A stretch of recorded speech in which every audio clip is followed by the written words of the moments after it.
Hi. We're entering a period of the Jewish year that a lot of people are less familiar with, so I wanted to take a minute to explain it.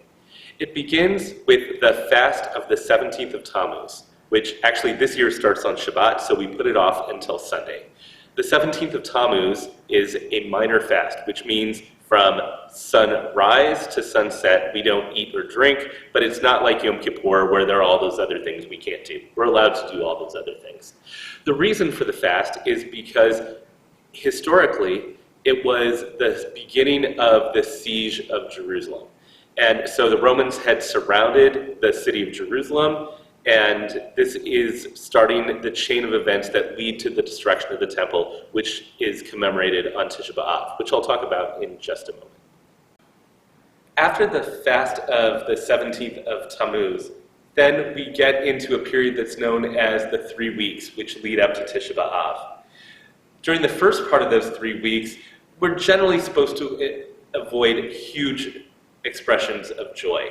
So we don't say the prayer Shehechianu, and many people will avoid eating meat except on Shabbat. That takes us up to Rosh Chodesh Av. Rosh Chodesh Av starts the next section, which is known as the 9 days. These are the last 9 days leading up to Tisha B'Av, and here we avoid even more expressions of joy. It's a little bit more intense. So many people will refrain from cutting their hair. During the entire 3 weeks, there are usually no weddings, and also people will sometimes avoid wearing clean clothing, they won't do laundry, and they won't listen to music for fun.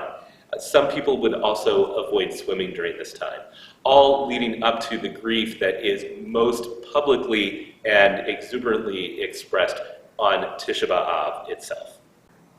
Finally, we get to Tisha B'Av itself. Tisha B'Av just means the 9th of Av, and it is a commemoration of the destruction of both temples, and because it is such a sad day in Jewish history, many other events are also associated with the 9th of Av. Also historically, the expulsion from Spain in 1492 was announced on Tisha B'Av, and there are many other calamities in Jewish history that become associated with the 9th of Av. And so this is a big day of mourning. It's considered a major fast. It starts at sunset, or really with Havdalah this year, on Saturday night, going into the 9th of Av. And so this is a complete fast. One doesn't wear leather shoes, one isn't supposed to bathe, one is also not supposed to engage in sexual activity over these 25 hours.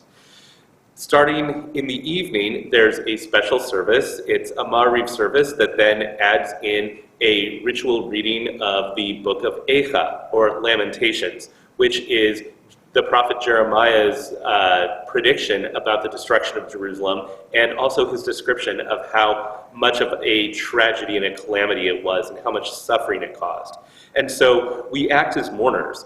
Traditionally, we use either flashlights or candles, and we sit on the floor like mourners as it's recited. Then we go home, we come back to the synagogue the next morning and have a morning service.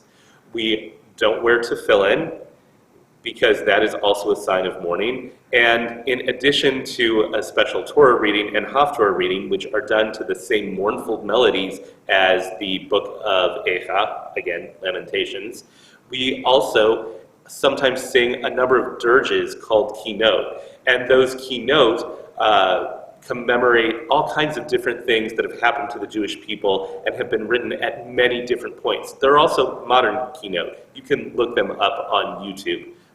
Just type in kinot and you will find them, K-I-N-O-T. And then sometimes some congregations will read the book of Lamentations again. Sometimes they won't.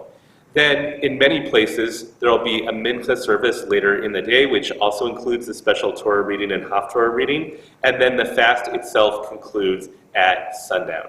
And that brings to an end this period of mourning. Really, up until the Holocaust, this was where all the calamities that occurred in Jewish history were commemorated. It's only the Holocaust itself that gets its special day, and really that's even because it is so recent to us.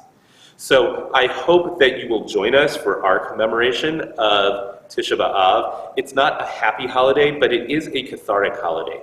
all of its source, we feel this is kind of a chance to get it out. So I hope we'll see you here at Congregation Beth Emeth at both this coming Sunday as we have a service for the fast of the 17th of Tammuz, and also as we move into Tisha B'Av, which will be in August. I'll see you there.